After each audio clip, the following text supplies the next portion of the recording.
इसी डर से यहाँ पे रह रही हूँ कि एनएमसी कब कोई नया रूल निकाल दे। अगर कल को मेरी शादी हो जाती है और मेरा बच्चा मेरे से पूछता है कि best university will feel like a hello. What if अगर आप एग्जाम में फेल हो जाते हो, राघव चड्ढा से पूछ रहे हो कि बीजेपी कैसी है, ना पढ़ने वाले बच्चे सारे मेरी ही क्लास में। तो नमस्ते everyone, if you are new here, hi my name is Kanishka Sharma. It has been 3 years, no actually intro में थोड़ा change है. It has been almost 4 years since I moved from India to Philippines to pursue my MBBS and I'm in a last year. That means I'm an MBBS intern now and I'll be graduating very soon. And that also means that I'm gonna leave this country जहाँ पे मैं पिछले 4 साल से गाँव बसा के बैठी हूँ. I'm gonna leave my room, I'm gonna leave my space, my freedom, my soul, everything forever. क्या? आपको भाई? What? क्या बात कर रहे हैं? My emotions are so messed up right now. I know most of the people will ask me कि तुमने अपनी सारी पिछली वीडियोस में बताया कि तुमने कितनी प्रॉब्लम्स यहाँ पे फेस करी है, वीज़ा का इशू, तुम वेजिटेरियन हो, यहाँ पे सब पॉक खाते हैं, एंड एनएमसी के रूल्स एंड ऑल ये तब, और अब तो तुम इंडिया जा रही हो, मम्मी पापा के साथ रहोगी, मनपसंद खाना मम्मी के साथ रहोगी, ये how would I tell you that I am a kind of person जहाँ नॉर्मल से होटल रूम में मैं 2 दिन रुक जाती हूँ ना, और 2 दिन बाद जब मुझे वो होटल रूम छोड़ना पड़ता है तो मैं उसे चेकआउट करते वक्त होटल रूम को ऐसे Yes, I agree, बहुत कुछ गलत हुआ, बट सब कुछ गलत नहीं हुआ. If Philippines gave me lots of problem, it also gave me the version of myself that I am always be proud of. इसी के साथ मैं आपको डिस्क्लेमर देना चाहती हूँ, अगर आप दिल के कमजोर इंसान हैं और आप इंडिया छोड़ के बाहर कंट्री में पढ़ने आना चाहते हो, because it sounds very cool but it will हम्बल्स you in a many different ways. Level सबके निकलेंगे, बट निकलेंगे उसके जो खड़ा रहे. स्पेशली अगर आप एक लड़की हैं तो आपको ये फ्रीडम की बहुत गंदी लत लग जाएगी. मैं जितना भी कुछ पॉइंट वाइज आगे बताने वाली हूँ वो मैंने पिछली वीडियोस में कभी नहीं बताया. क्यों नहीं बताया? क्योंकि मुझे ऐसा लगता है कि कुछ चीज़ें कैमरे के आगे नहीं बोल सकते हैं जब तक मैं इस कॉलेज से पास आउट नहीं हो जाती, डिग्री नहीं ले लेती. बट फिर मैंने सोचा कि बहुत बच्चे मेरे को देख के एडमिशन ले चुके होंगे या लेंगे. तो मैं जब दिसंबर से यहाँ से पास आउट होकर अपने घर पर बैठ के वीडियो बता रही होंगी कि ऐसा ऐसा है, तो फिर तो कोई ना कोई आगे मुझे टोकेगा ना, आप बता रही हैं. सुनिए, don't act smart with me. मेरा फर्स्ट डे था इस कॉलेज में और मैं फर्स्ट टाइम आई थी. मुझे कोई कैंपस दिखाने लेके गया था और जब मैं कॉलेज के अंदर खड़ी थी तो मैं पूछ रही कि कहाँ है, मैं उड़ना चाहती हूँ, भागना चाहती हूँ, कहाँ है मेरा कैंपस? और उसने बोला यही जहाँ हम खड़े हैं. इसे कार पार्किंग नहीं बोलते?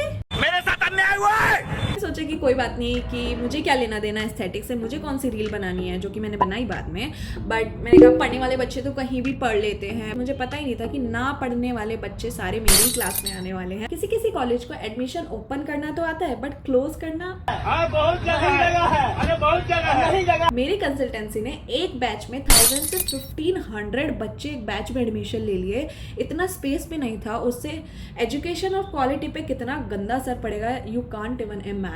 बाद में सब मैनेज हो गया, अल्फाबेटिकली वाइज सारे सेक्शंस बढ़ गए. Before taking admission, what to ask to the consultancy, what to ask to the student, because हम कंसल्टेंट से अगर ये पूछेंगे कि ये कॉलेज कैसा है तो ये बिल्कुल वैसे है कि आप राघव चड्ढा से पूछ रहे हो कि बीजेपी कैसी है, बीजेपी अच्छी है या आप पार्टी अच्छी है. कोई सेंस है इस बात की? स्टूडेंट से आपको क्या पूछना है? सबसे आपका फर्स्ट ईयर का एक्सपीरियंस कैसा था? Forget second year, third year, internship, whatever. First year में भी पर्टिकुलरली आपको कितना क्लिनिकल एक्सपोजर मिला, मतलब आपको कितनी बार लैब में लेके गए? सिर्फ एक बार. Most importantly physiology, anatomy and biochemistry के टीचर्स हैं. Okay, well and good. एक हफ्ते में कितनी बार इन 3 सब्जेक्ट्स की क्लास होती है? ऑनलाइन होती है, ऑफलाइन होती है? एग्जाम्स का वे कैसा है? इंडिया में एमबीबीएस स्टूडेंट का एग्जाम प्रोसीजर सब्जेक्टिव वाइज होता है. और बहुत सी कंट्रीज में जैसे मेरे खुद की कॉलेज में ऑब्जेक्टिव वाइज होता है, एमसीक्यू वाइज. फोर्थ आपको सीखना है कि व्हाट इफ अगर आप एग्जाम में फेल हो जाते हो उसके बाद कॉलेज में क्या होता है. आपकी बैक लगती है 6 महीने की, उस 6 महीने का क्या फीस का क्राइटेरिया होता है. ये सब क्वेश्चन हम पूछते ही नहीं. But to ask to the consultancy कि मेरा हर साल वीज़ा एक्सपायर होएगा, नहीं होएगा तो कब होएगा, और जब मैं वीज़ा एक्सपायर होने के बाद मुझे रिन्यू कराना होगा वीज़ा तो उसका प्रॉपर टाइम बता दीजिए आप. या तो उनसे पूछो कि बट इफ अगर आप मेरा आगे जाके इनरोलमेंट में डिले कर देते हो तो और मुझे एग्जाम में नहीं बैठा जाता है तो इसकी रिस्पॉन्सिबिलिटी कौन उठाएगा. तो बेटर है आप ये सारी बातें मैसेज पे, by text, by voice message करो ताकि आपके पास प्रूफ रहे. भगवान ना करे बट किसी भी एक एग्जाम में फेल हो जाता हूँ, किसी भी फर्स्ट ईयर, सेकंड ईयर, किसी में भी, तो मैं उस एग्जाम की बैक लग जाएगी 6 महीने की. तो इसका इम्पैक्ट क्या मेरे पासपोर्ट पे पड़ेगा? बिकॉज ऐसा कुछ प्रोसेस होता है, पासपोर्ट डाउनग्रेड करवाना पड़ता है, वटेवर एक कंसल्टेंसी हो. बट व्हाट इफ गलती से आपसे हमारा कोई डॉक्यूमेंट खो जाता है तो would you take the accountability of that? What would you do? अगर कल को मेरी शादी हो जाती है और मेरा बच्चा मेरे से पूछता है कि मम्मी मुझे बाहर पढ़ाई करने जाना है, और उस टाइम पे अगर 2 थप्पड़ मारना अगेंस्ट द लॉ होगा, तो मैं जेंटल पेरेंटिंग से उसे यही समझाने वाली हूँ कि बेटा जेब खाली होते हुए रोने से ज्यादा अच्छा है जेब भरी हो तब रोना। क्या बात है सर, क्या बात है सर, क्या बात, ये बात है।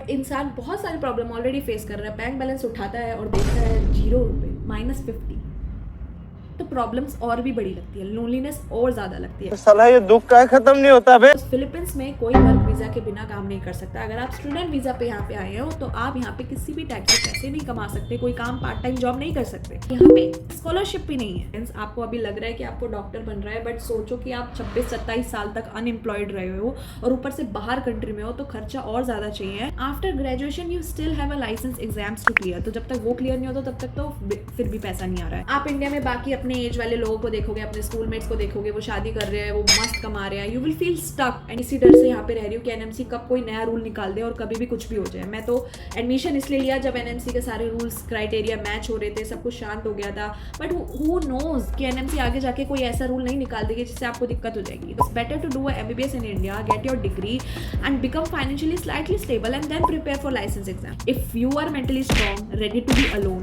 Can handle financially pressure and are clear about your long term plan, then good to go। जा सिमरन जी ले अपनी जिंदगी। Ask yourself honestly, are you choosing MBBS abroad because it's a right for you or because it's the only option you see right now?